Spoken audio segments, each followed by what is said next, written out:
All right. All right. Hello. Hi. What is your name? So my name is Mendez, and I'm an associate professor of Spanish in the Department of Romance and Classical Studies, and core faculty of the Global Studies in Arts and Humanities program. Okay. Where did you grow up? So where did I grow up? In many places. So I was born in the Bronx, in New York City, and when I was born, my parents decided to return to the Dominican Republic, and I was there from around 3 months old, all the way till I was 7 years old, and then they decided to return to New York City. So I had a reverse migration story kind of thing. Okay. Okay. So what brought you to Lansing? Let's see, what brought me to Lansing? Work. So my first job as a professor is at Michigan State University. I did my grad work in Texas, in Austin, and I started actually grad school at U of M in Ann Arbor. I did my master's there, and then went to Texas for the PhD. Nice. And then all of a sudden, I had a great opportunity to come to MSU to actually work as a professor here. Okay. So you specialize in romance and classical studies. How did you come about pursuing these topics? So I think that all projects or all research projects are they're personal projects. They're rooted in something personal. For me, being a Dominican American first generation, my parents are Dominican, and always having a passion for literature, when I was as an undergrad, as in high school, I didn't see a lot of texts that reflected my story, all the stories of my parents, of the migration narratives of people like my parents. I did see a lot of other kinds of writings. And I would complain, I would say, well, where are the Dominican authors? How do Dominicans fit into a Latin American literary history, right?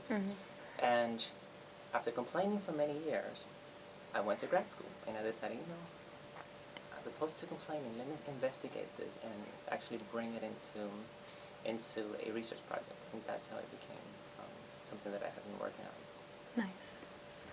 So one of your research interests is migration, and Latinos make up America's largest ethnic minority.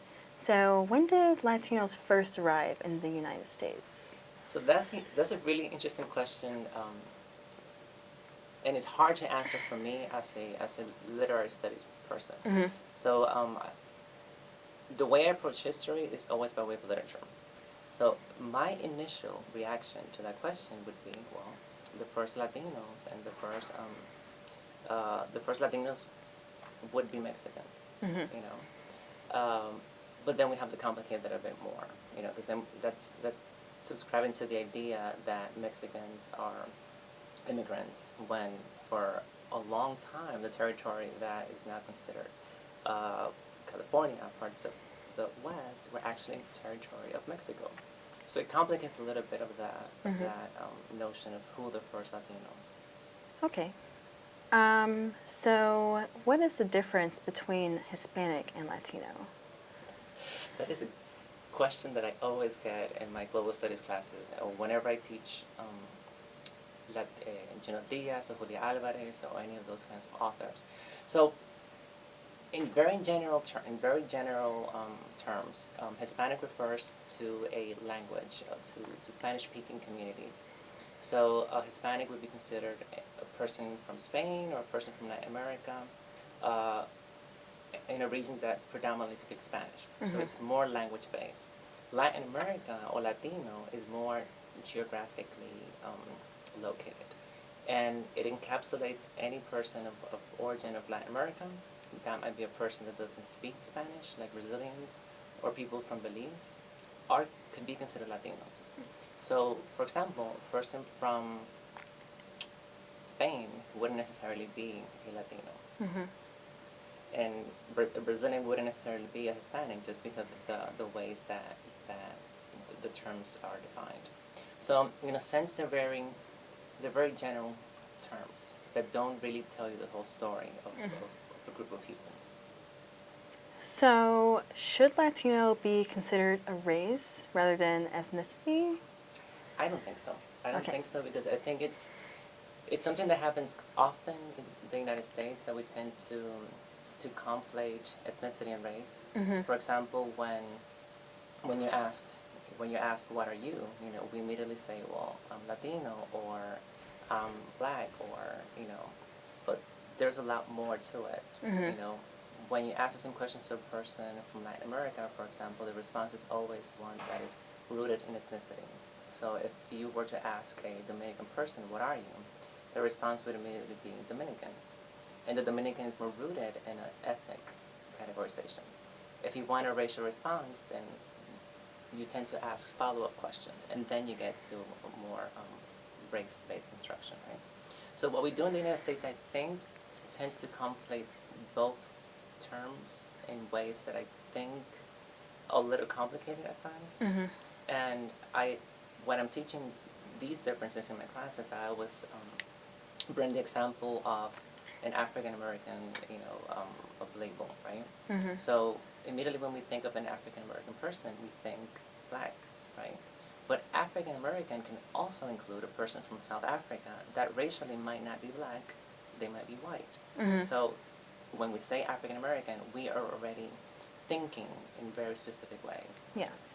So I don't think connecting those two would give us a full picture. Okay. So, to follow up to that, then, people would say people like, say, Shakira or George Zimmerman would be considered white Latinos. So, what is a white Latino? Good question. I mean, a white Latino, it would have to come, the categorization would have to come directly from the person. Mm-hmm. So if Shakira calls herself a white Latino or white Latina, then it would be in her place to actually define what that means for her. Mm-hmm. For me, it's a little difficult to subscribe to that notion of a white Latino. Just if I'm thinking about how racially mixed and how ethnically mixed, Latin American countries are. Mm-hmm. So even in Puerto Rico, or even in Dominican Republic, or even in Cuba, I have really really difficult time understanding what a white Cuban person would be, or a white Dominican person would be. Mm-hmm. So a white Latino, who knows? Okay. So, what is the role of intersectionality of ethnicity, sexuality, and gender in the Latinx community? So that was one term that I wasn't asked to define, the Latinx Okay. term, and I think it's a term that should be defined for a broader audience. Mhm. So Latinx really means it's a gender neutral usage of Latino Latina. So before we would say Latino Latina, and it would inevitably just go through two binaries, male female. Mm-hmm. So the Latinx, what it does is that it gives you the possibility of defining yourselves in a more gender neutral perspective, right? Mm-hmm. Which I think is powerful and necessary nowadays, because we're more complex than fitting into those two categories. In terms of intersectionality, even it's hard for me to say the word. I mean, I think it's impossible to, in speaking about the Latinx community, I think it's impossible for me to just talk about my sexuality without touching upon race and ethnicity. Mm-hmm. And I think it undoubtedly points to places of privilege that are also a part of this intersectionality. I'm able to define myself in very specific ways that will always touch upon multiple categories. Mhm. Be it class, be it race, ethnicity, sexuality, gender. So I think it's, when we're talking about Latinx communities or just any identity nowadays, you're really talking about multiple registers and multiple identities. Mm-hmm. Okay. And to also follow up to that, sorry that I didn't write that down. Colorism is a problem that many communities of color face. So how does that play a role in the Latinx community? Colorism? Yes. So I think colorism is an ongoing discussion in Latinx communities, because I think it brings it back to the whole notion of I mean, we're all coming from Latin American countries and different societies in which race is constructed and understood in very specific ways. When then Then when you add a U.S. colorism perspective, then that complicates it a bit more, right? So what's considered black or what's considered a person of color in the United States is not necessarily understood in the same ways when the discussion is being had in Dominican Republic or Puerto Rico or any other Latin American country. So I think when we're analyzing colorism in the Latinx communities, we have to keep in mind that we have preconceived notions of what colorism is in the United States that doesn't always fit in with how colorism is experienced or talked about in other countries. So one primary example of that that I always use when I talk about colorism and we're analyzing, blackness and mixed race in my classes, I was bringing the case sample of Zoe Saldaña, who's a Afro-Dominican actress who portrayed Nina Simone in a biopic a couple of years ago. And that elicited a huge controversy, in part because Zoe Saldaña who's already a woman of color, dark skin. She had a prosthetic to imitate Nina Simone, and her skin was darkened.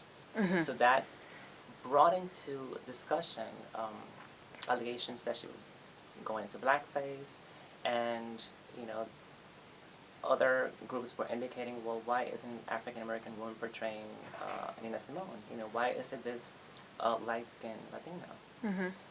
And then when you think about it, both sides have some points that make a lot of sense. For example, is it blackface? One could argue that it is, but it's still in the body of a woman of color, right? The prosthetic issue obviously is a huge problematic thing. Why did they need to use prosthetic in her case?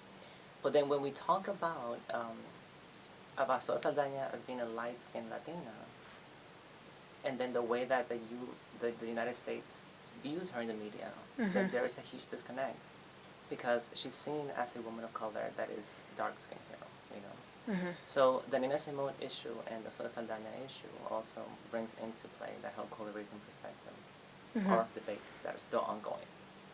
So to piggyback off of that also, Zoe Saldana, a lot of people had problems with Zoe Saldana playing Nina Simone because she's previously stated that she's not black, she's Latina.